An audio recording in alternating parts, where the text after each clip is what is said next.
Hello, I'm Rick Thorpe, the Executive Director of the Center for International Legal Education at Pitt Law and of Pitt Law's LLM program.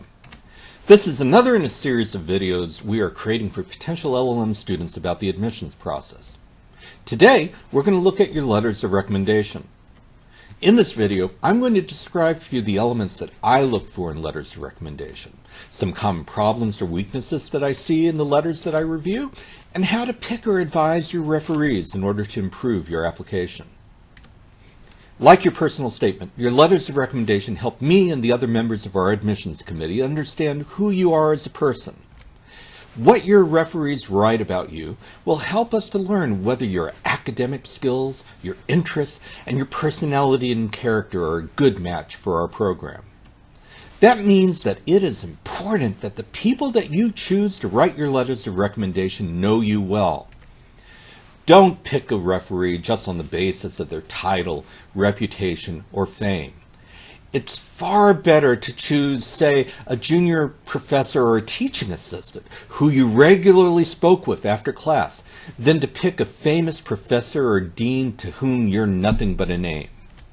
A good referee is, for example, an instructor who worked closely with you on a substantial paper, or a supervisor at work who worked directly with you over an extended period of time. Those are the kinds of referees who can make an impact on our decision because they can talk about you in detail and with real knowledge. Unless you've been away from school and in the workforce for several years, at least one, and preferably two of your letters of recommendation should come from your university professors or instructors. Sometimes you may be asked by your referee to provide them with a copy of the letter of recommendation that you want them to write. This is usually a bad idea. It's better to send your referee an outline or email that reminds them what courses you took with them, what papers you wrote under their direction, or what projects you did at work under their supervision.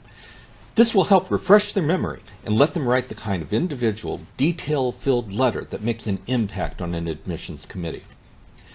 The worst letters of recommendation that I see are the ones where a student, in fact, has given each of his referees the same draft letter. We then see 3 letters of recommendation that, except for the signatures, are identical, right down to having the same typographical errors, and tell us nothing about the personal, individual relationship between the referee on the one hand and the student on the other.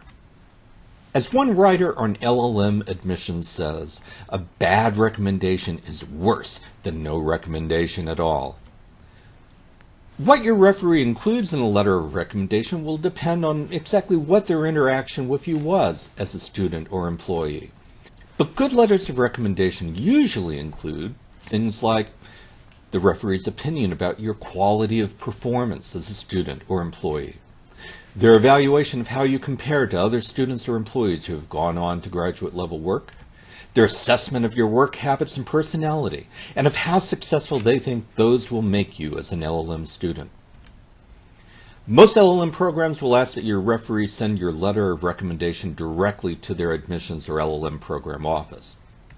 It's important to us that your referees feel that whatever they say to us is confidential, and that it represents their honest and complete opinion about you as a potential student. When you ask a person to write a letter of recommendation, you should assume that a member of the admissions committee may call or write your referee to follow up on the letter if the committee has questions. Again, this is why you should choose people who know you well and who can talk about you as an individual without needing a script to follow. I'm Rick Thorpe at Pitt Law, wishing you good luck with your application.